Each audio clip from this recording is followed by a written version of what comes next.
Where were you yesterday? I told you my mom is moving in. I was at the new house. Good job on the move. Huh? What do you mean, new house? Just as it sounds. A new residence. Why are you talking nonsense? Oh? Didn't catch that? Let me break it down. I'm divorcing you. Huh? Why? Because I hate scum like you and your nasty mom. I'm Myra. I left my job when I married Barton, who's 3 years younger, and for some time I concentrated on being a homemaker. In the early days of our marriage, my husband treated me well. Although I was happy to marry him, I never got along with my mother-in-law, Louisa. She comes from wealth, and I come from a different background. My father passed away when I was young, and my mother raised me alone. Louisa doesn't seem to like my family background, so she doesn't have a high opinion of me or my mom. I won't let anyone speak ill of you, Myra, or your mom because of me. My husband assured me of that. Whenever my mother-in-law tried to say something, he'd interrupt, saying, It's none of your business, Mom. He'd cut her off multiple times to reassure me. I used to picture myself happily spending time protected by my kind husband, but lately, I've been concerned about my mom's health. When I visited my parents' place recently, it seemed like my mom wasn't doing well. I really want to be there for her. So, in between chores, I studied caregiving, thinking it might be useful in the future. To gain practical experience for when my mom might need care, I asked my husband if it would be okay for me to work as a caregiver. Okay, but make sure to take care of the house. Of course, I'll manage both properly. With his approval, I started working as a caregiver. After 3 years of juggling housework and work, I was pregnant with my first child. When I shared the news, both my husband and mother-in-law were overjoyed. However, they expressed reservations about me continuing to work as a caregiver. Still, I managed to persuade them somehow. I initially started this job to help my mother, and quitting would go against my intentions.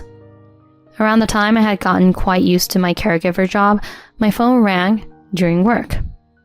The call was from the hospital, where my mother was rushed to the emergency room. I informed the facility manager of the situation and hurried to my mother's side. Then I was informed by the doctor that she had terminal cancer. Her remaining time was not long. She was recommended to the palliative care ward. After a brief conversation with my mother, I went back home to consult with my husband.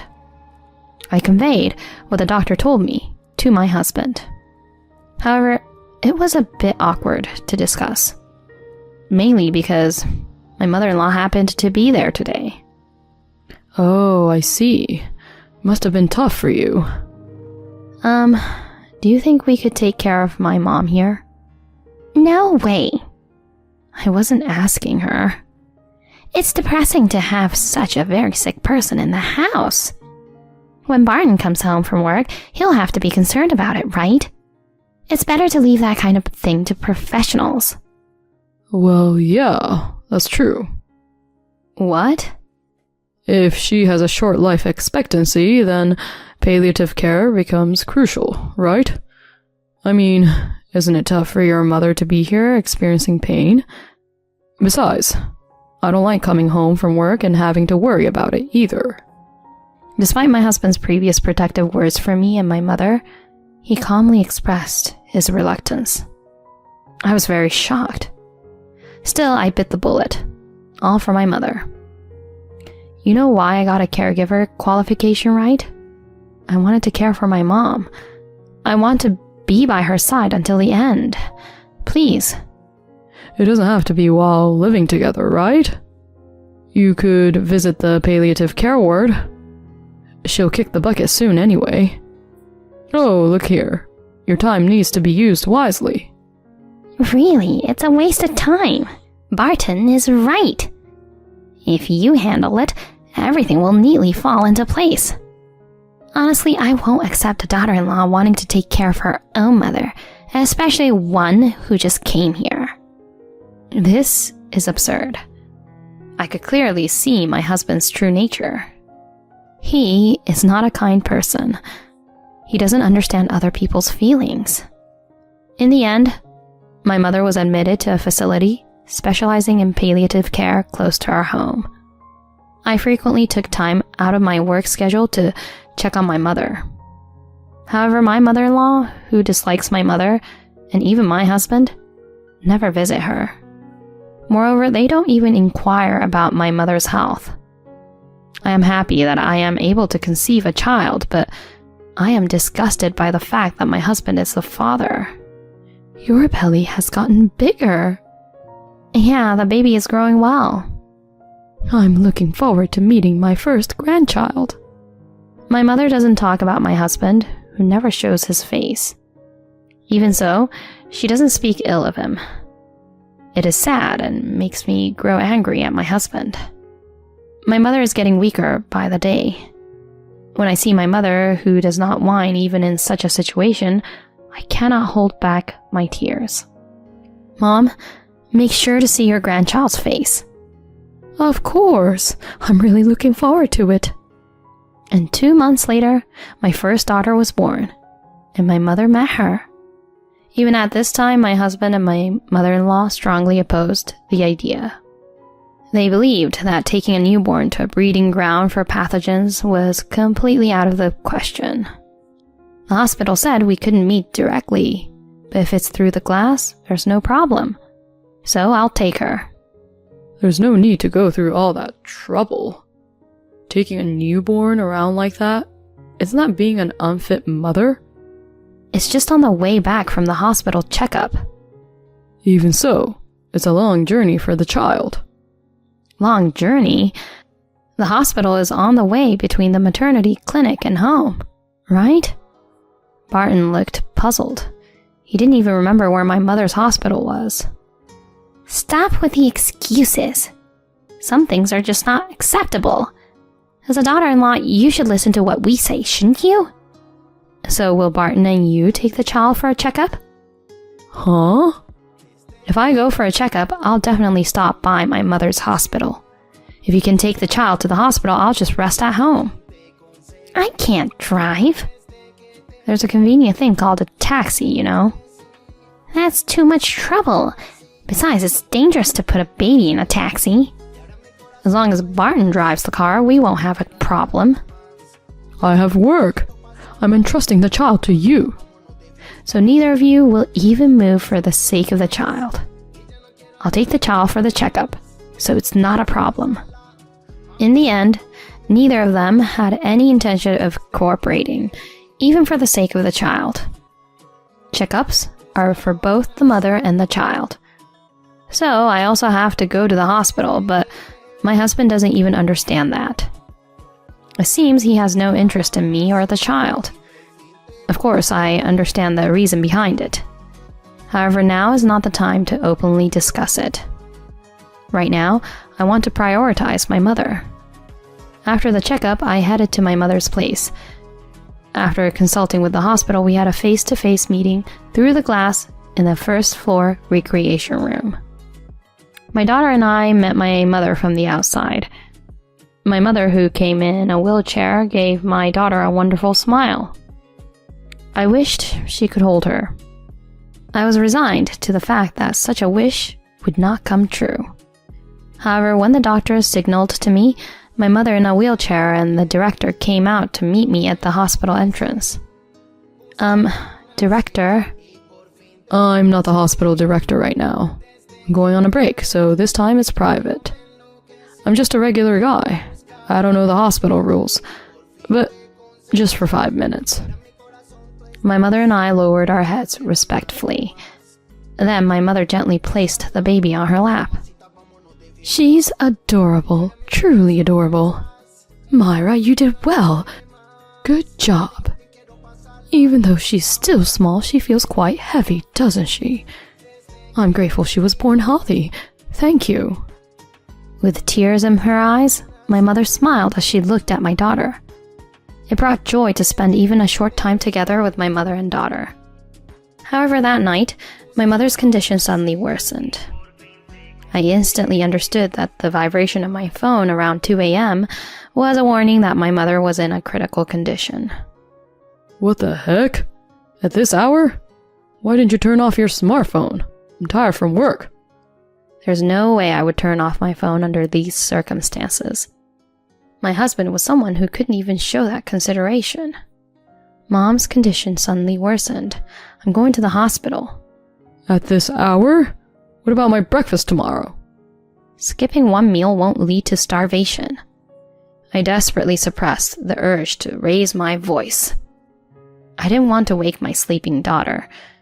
When we arrived at the hospital, my aunt Adeline and her family were already there. Oh, Myra, hold your mom's hand. When Barton and the others arrive, I'll guide them, so don't worry. They're not coming. Huh? Is that so? Yes. My mother was already in a deep state of unconsciousness. Mom.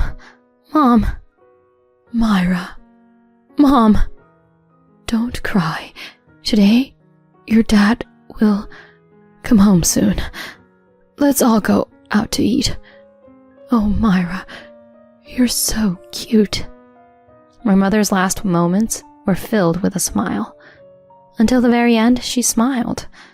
Until the very end, she peacefully entered into restful sleep with our family. My mother did her best with a strong will to see her grandchildren. It was a great relief for me to be able to let my mother see her daughter, even though I was deeply saddened. Afterward, I arranged the funeral, but there was no assistance from Barton's side. Supporting me while staying by my side was my aunt's family. None of Barton or his relatives showed up at the funeral. After the funeral, when I returned home with my daughter, Barton was waiting at the entrance. Bringing a newborn to a funeral is inauspicious. I ignored my husband and entered the house. In the living room, my mother-in-law Louisa was present. What's with that gloomy face? We all have a life expectancy. Your mother just reached hers early, that's all, right? Well, life expectancy is a fixed thing. By the way, how much is my mother-in-law's inheritance? Huh? There's no way there's anything. Before going to the hospital, she was living in a rental, right? I can't believe she left nothing for her child. I want to leave this house immediately. I want to divorce my husband and live alone with my daughter. But I don't have the financial means to do that right now. If only I had the money, I wouldn't need to stay in this house. As my mother-in-law said, my mother's inheritance was meager. But if there's a lump sum, I can easily take it from my husband. That's because he is cheating. I've noticed it for a while now. The lingering scent of body soap from his suit, no signs of sweating on his dress shirt despite being out. I also know he brings his smartphone into the toilet and bathroom. And the decisive evidence was witnessing my husband arm in arm with an unfamiliar woman entering a hotel. I have evidence. Up until now, I had prioritized my mother, putting this matter on hold. But now, presenting this evidence, I can demand compensation for emotional distress. I could make my husband pay $30,000 and the woman $10,000. But with my meager salary, can I make my daughter happy with just $40,000? Taking away a father from a daughter who knows nothing. Is it okay to do such a thing? Various thoughts race through my mind, and I find myself stuck. The days of agonizing thoughts continue, and in the blink of an eye, it's been a year since my mother passed away. To commemorate my mother, I had a meal with my aunt's family. My aunt's family took care to arrange everything for me. They are truly close-knit. The love I once had for my husband, who doesn't care about me at all, is already gone. Myra, have you returned to work? Yeah, 6 months ago. You know I have to work. How much is your salary? Around $3,000, I guess. Hey Myra, is everything okay with Barton? Things aren't going well with Barton, are they? Yes, but I need the money to raise this child. That's it? What? If you didn't have to worry about money, would you want to leave that house right away? How about it? Since our daughter was born, my husband hasn't shown any interest in her. On the contrary, he keeps saying, I hope the next one is a boy. I handle everything at home and take care of our daughter. Even my mother-in-law keeps nagging about wanting a grandson. If I had the money, I would want a divorce. I remembered thinking that a year ago. Yeah, I want to get out of that place. I want a divorce. I want to live with my daughter. I see. Thank you for sharing. Leave it to me. And 3 months later, with the prospect of divorce, all that remained was to confront my husband. However, an unexpected turn of events unfolded. Mom collapsed. Pancreatic cancer. What should I do? She doesn't have much time left. Yeah. I want to fulfill my mom's last wish. She wants to spend her final moments in this house by my side. I see. She'll be moving in this weekend, so please, cooperate. As I showed a smile, my husband, with tears in his eyes, said, Thank you. Then I left home for the weekend without seeing the move. I turned off the phone that hasn't stopped ringing all afternoon because it interferes with my daughter's sleep. The next day, I left my daughter at daycare and went to work. My husband was waiting for me with an angry look on his face. Why didn't you answer the phone? Where were you yesterday? I told you my mom is moving in. I turned off the phone because it would wake up our daughter. I was at the new house. Good job on the move. Huh? What do you mean, new house? Just as it sounds, a new residence. Why are you talking nonsense?